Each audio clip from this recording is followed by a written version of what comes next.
About offshore disclosure updates. I'm joined by attorney Anthony Parent, one of the founding partners here at Parent Parent LLP, the IRSMedic. We are the nation's #1 IRS disclosure firm. That is correct. Yes, we're pretty awesome.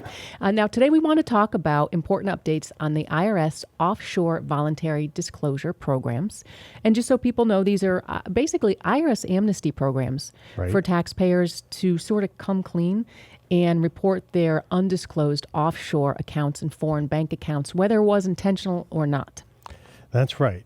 Now, you have you've been talking about this bureaucracy, can't say the word, by Blogpost. Right, and that's somebody, that was not my idea. I think that was Attorney Hansen here. That was, really? Okay.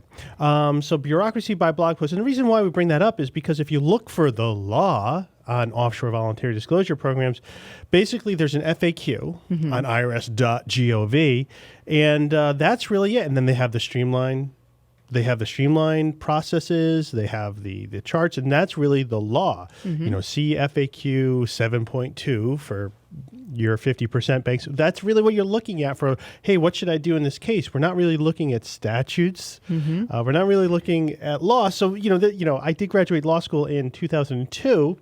And, so we weren't really studying HTML to figure out what the sort of operative law is. And so I wonder if tax professors will be saying, hey, guys, this is a web page, and this has sort of all of the authority. And this is really what it is because if you don't like the OVDP, well, then just don't do it.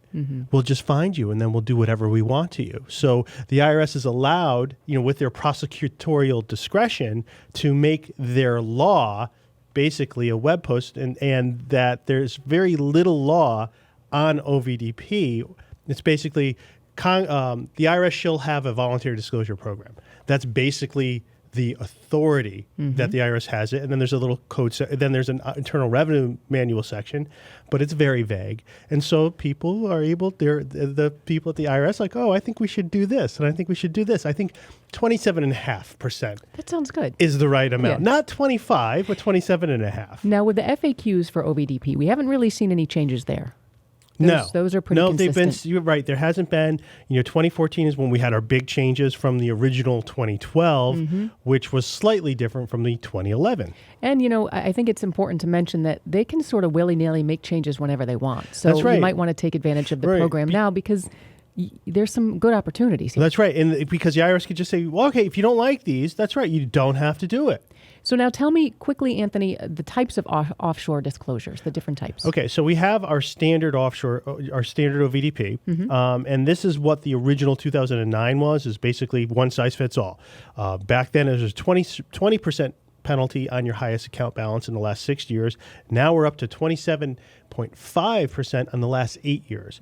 So this is really, who this is designed for is for people who did something intentional. Okay. And that's where sometimes, in some cases where you look at sort of if someone had a Swiss bank account or some bank account since 1970, and you look at, well, a 27.5% penalty, so you have access to your money. And if you put in, you say all the years you didn't have to pay taxes, it's not the worst deal. Where it does stink is where it's where you didn't do anything wrong. And that's what was the problem with the old one. It was where you just made a mistake and they were treating you alike. Yeah. And so in that case, maybe somebody wants to do 8 years of tax returns and then they'll opt out of that standard. Okay. So that's something we do. We do that a lot, and we're more aggressive than most firms because we like the challenge. And I think a lot of attorneys don't like sticking their necks out, and I can understand it because who wants to be the one to tell the client bad news? One thing I would say is that you got to look at the mitigation guidelines on your FBARs. I've mentioned this before because sometimes if you actually look at your mitigation guidelines, even losing an opt-out could still be a win when you apply the willful mitigation guidelines. So that's something to look at. That's where we like, well, hey, look, we have nothing to lose. Those are good. So no matter what happens, we should handle it correctly. And then we've got streamlined domestic and foreign offshore processes. That's right. And those are basically because the IRS realized, oh my God, there's a lot of people who haven't disclosed. Oh man, we'll never process all these OVDPs if we force them to do that. And by the way, they're not going to do it. And I mean, how many people I've talked to over the years, before they came out with the Streamlined, and I'm telling them like 8 years, and our fee, there's no way. I mean, I talk to so many people, and I'm trying to advise them like, this is what I have to advise you to do, but I totally understand you're not going to, because my fee is more than you make in a year. And before you even get to the IRS, and they really did nothing wrong. Yeah. So that was in response to that. The Streamlined is a lot quicker, a lot more straightforward. You're only talking about 3 years. Okay. And then last but not least, delinquent information return. What's that? This is when you have no income. Oh. There hasn't been a change to anything, and you're able just to file missing FBARs, or if it's a 5471 foreign corporation. And this is really helpful in some cases where we're looking, we first think, oh, man, we got a problem here. This is going to be a really bad bill for the client, but we're looking at it like, wait a second, we can do delinquent information only, which is you just submit them. This is not a soft disclosure. This is actually a process, a valid process that the IRS, they put it in HTML. They really mean it, that you could use. All right. Now, Streamlined Disclosure Programs, Form 8938 versus FBAR. Talk about the penalty base. Yeah. So it's it's really kooky. And this is what you have to watch out for, because we came up with, we found a case where a standard OVDP with a 27.5% penalty could have a lower overall penalty than a streamlined 5%, streamlined domestic 5%, because streamlined foreign, there is no penalty. Streamlined domestic 5%, because it all comes down to the penalty base. So that's something you got to look out for when you're trying to, before you decide which way you're going to go, make sure that your penalty base, you're looking at the right one, because we've had cases where it's, if the bank accounts are low, foreign assets are high, you might be looking at OVDP, even if you were non-willful. But conversely, if your bank accounts are high, your assets are low, you might want to go streamlined, or you might want to opt out, because again, when you have a low bank accounts or a few bank accounts, those willful FBAR penalties can only attach to bank accounts. They don't attach to foreign real estate, even though that's part of the OVDP penalty base, and they don't attach to foreign stocks, even though that could be part of the streamlined penalty base. Oh my gosh. Yeah. Okay, now what about OVDP processing times? I think now we've got enough experience under our belt to get a general idea. Yeah, so what's going on is newer cases are accelerated. We're seeing much quicker times. Revenue agents are assigned a lot quicker. The ones that are taking the time are still the ones taking the time. Old 2011 OVDIs, we haven't had any of ours still around, except we have that 2009 FBAR appeal still going on, which is technically a 2011 OVDI, because we filed it a month after the 2009 deadline closed. So that's one that's still going on, and it's just disgusting. And even though they are moving a little quicker now, it still does. The processing time is pretty lengthy. Yeah, it's still long, right? And so I think this is something that we get calls from people. They're wondering if is our attorney doing a good job? Okay, what's going on? Well, it's taking a lot of time. Well, that in and of itself doesn't mean anything. We would want to know a bunch more things to say, okay, what's been filed, what's been coming back, in order to give you an opinion. Just the amount of time on its own gives us no indication whether or not you're being adequately represented. And what about removal audits? Yeah, this is what happens when taxpayers or their professionals aren't giving the revenue agent what they're looking for. Now, sometimes there's a reason. Say, I can't get the information. I'm trying my best. And the revenue agent gets a little testy and says, that's it. We're just going to remove you. And it sounds kind of scary. And because when you're removed from the audit, you lose your criminal protection, of the OVDP. But in actuality, there's really little to worry about, because what would have to happen, because what's really going on is you're no longer in that looking at you for criminal charges pile. You're now over here in the tax compliance pile.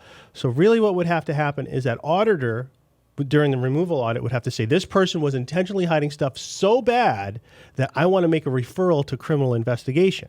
Okay. But how are they going to do that when you are the one who told them about this, and you try to do voluntary disclosure, and then you mentioned, hey, look, I either my attorney wasn't doing the right job, or I couldn't get the right documents. Yeah. That's a good point. Yeah, so it's really, and as we talk to them, when we're talking to doing removal audits, the auditors are saying we're treating it basically like an opt-out. Okay. So, now, what about OVDPs and offer and compromises? some people, this is what happens, I think sometimes people jump the gun and don't do an adequate analysis beforehand, and they assume the worst case about a high penalty amount. Okay. And so they're like, well, okay, I got to come clean the high penalty amount, but I can't afford to pay, so let's just do an offer in compromise. They jumble it all together. Oh. Doesn't work like that. You have to, in order to get an offer in compromise through, you really have to get you have to close out your 906 first. You close out your OVDP with a 906, sign everything, agree to it. Now there's an assessment, and your penalty comes in as a miscellaneous tax penalty that can be negotiated with an offer in compromise.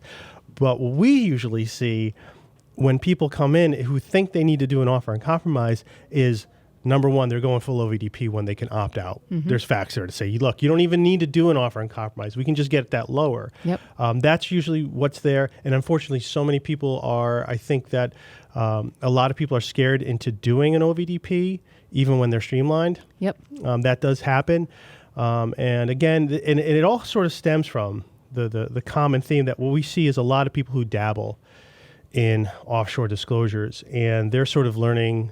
They have one or two cases, and they're learning as they go along, and they don't have anything to compare it to, where they go to IRSMedic.com to get the latest news, which is fine. We don't mind helping people out. Yep. But that's really what we see. That they get overwhelmed and they don't quite understand the whole process and the time. Right. I mean, we have so many clients that come to us after they've already hired someone who screwed it up, and now they've got to hire us to sort of clean up the mess. It's very common. So there's and here's something else. The the IRS is real jerks about the penalties. And somebody who does do a lot of, another firm that does a lot of disclosure work out in California, Dennis Prager, he did a FOIA request, and he got some great goods on the IRS. Basically, this is, it's kind of what, it was great to see this because it's what we knew. But these revenue agents look at people not as people, just as, hey, that's money on the table. We could penalize them. That's more money we can get. I think what we got from the FOIA, not what we got, but what we found that they shared was basically an email chain back and forth between, I don't even know how many IRS employees. And it started with a simple question. I believe one of the IRS employees might have even been, do they have live chat? Or he received some sort of email question from a taxpayer about penalties, and this guy didn't know the answer, so he forwarded it to someone else, who forwarded it to someone else, who forwarded it to someone else. And every email started with, sorry it took me so long to get back to you, or, hey, this never went anywhere because so-and-so left the department, or so-and-so is on vacation. And it was a cluster F just to read this. But what we did see in there is basically they're saying, get the most penalty you can. Right. It's like you want to penalize these people who've come clean. Try to get the maximum you can. Yes. It's like, so you don't think that maybe these taxpayers have something better to do with the money than fork it over to you? And then when you look at the stats that the IRS has on collecting, most of it does come from penalties, not from taxes. So it's really a holy terror. And that's where you really got to fight back on this, and you have to understand that they're going to look to assess the maximum amount. And so whatever way possible, and there's certainly a lot of ways, is you got to lower it. One way is to make sure you're looking, if you're opting out, look at those mitigation guidelines. Make sure you have the right penalty base. That's the number one thing I see, the errors we see where a client thinks it's going to be this, and we're looking like, no, that doesn't go into the penalty base. And so we can have, sometimes we have some very good news, even without an opt-out. We just say, oh, no, that doesn't go in. And, a little pushback can go a long way with a revenue agent, because apparently if you're looking for an answer, right, your email chain will take a few months. So if we can support our argument well enough, they'll accept it. I'd say contact us first. Right. So that's where these are really the updates for 2016. And there's a lot. There's still a lot of people learning about it. So if you are just learning about it, you're not alone. Don't feel too ashamed. And then a lot of people are learning that the process is really the biggest punishment. Yep. And if you are just learning about it, it's important to take care of the issue now, because that's the difference between willful and non-willful. So if you need help, don't hesitate to contact us, info@irsmedic.com. You can call us at 888-727-8796. Any information you share with us is subject to the attorney-client privilege. You can like and comment below. Subscribe to our channel. We've got lots more live events coming up. And thanks so much for watching. IRSMedic, the law offices of Parent Parent LLP. Real tax attorneys for tough tax problems.